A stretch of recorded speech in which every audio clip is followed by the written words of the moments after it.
Hey guys, welcome back to my channel. Today we're going to be discussing a topic that is both highly debated and extremely controversial: the use of electric shock collars for dog training. Whether you're for or against the use of these collars, I think it's important to have a clear understanding of the pros and cons of this type of training method. So, grab a snack and let's get started. Pros of electric shock collars. First, let's talk about the pros of using electric shock collars. Proponents of these collars argue that they can be an effective tool for stopping problem behaviors, such as barking or jumping up on people. They also argue that, when used properly, the shocks are mild and do not cause any harm to the dog. Additionally, they argue that the collars can be useful in emergency situations, such as when a dog runs off and needs to be called back. The top 3 reasons some dog owners use electric shock collars are: quick correction for problem behaviors. One of the key arguments for the use of electric shock collars for dog training is that they provide a quick and effective way to correct problem behaviors. For instance, if your dog is barking excessively or jumping up on people, a mild shock from the collar can quickly interrupt the behavior and redirect your dog's attention. This type of immediate correction can be especially helpful in emergency situations where you need to get your dog's attention quickly. Control in dangerous situations. Another argument for the use of electric shock collars is that they can provide a measure of control in dangerous situations. For example, if your dog is off-leash and runs into a busy road, a shock from the collar can help you recall your dog to safety. In these situations, the use of an electric shock collar can be a lifesaver and can provide peace of mind for both the dog and the owner. Improve training efficiency. Finally, proponents of electric shock collars argue that they can improve the efficiency of the training process. For instance, if your dog is struggling to learn a new command, a quick shock from the collar can help to reinforce the desired behavior and encourage your dog to obey. This type of reinforcement can be especially helpful for dogs that are slow learners or that are resistant to traditional training methods. By providing a more efficient training experience, electric shock collars can help you achieve your training goals more quickly and effectively. Cons of electric shock collars.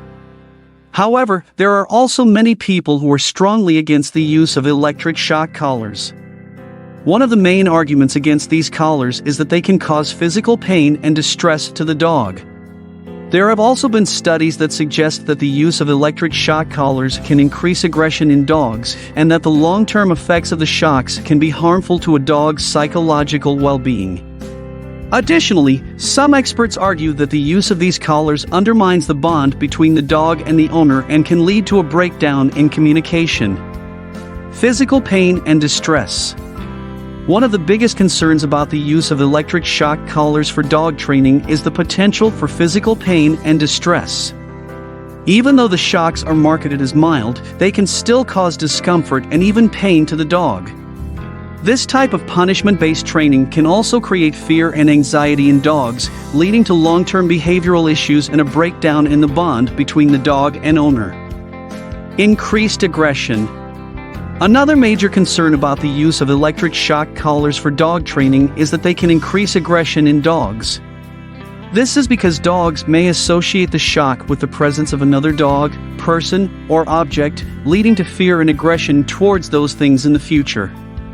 Additionally, the use of electric shock collars can create a cycle of fear, aggression, and punishment, which can make the problem behavior even worse over time. Alternative training methods. Finally, many experts argue that there are more effective and humane training methods that do not rely on punishment or the use of electric shock collars.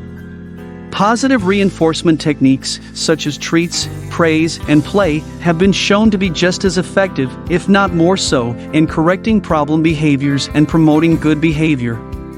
Additionally, these alternative training methods foster a positive relationship between the dog and owner and encourage a strong bond between them. By using positive reinforcement techniques, owners can achieve their training goals without causing harm to their dogs. In conclusion, the use of electric shock collars is a highly controversial topic with valid arguments on both sides. However, it's important to consider the potential physical and psychological harm that these collars can cause to dogs, and to weigh the pros and cons before making a decision about whether or not to use them.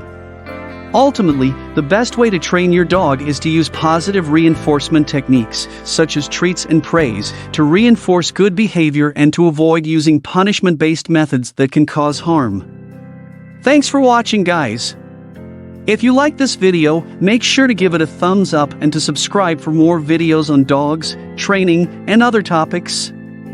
Also check out our product link in the description, it helps us to post more content.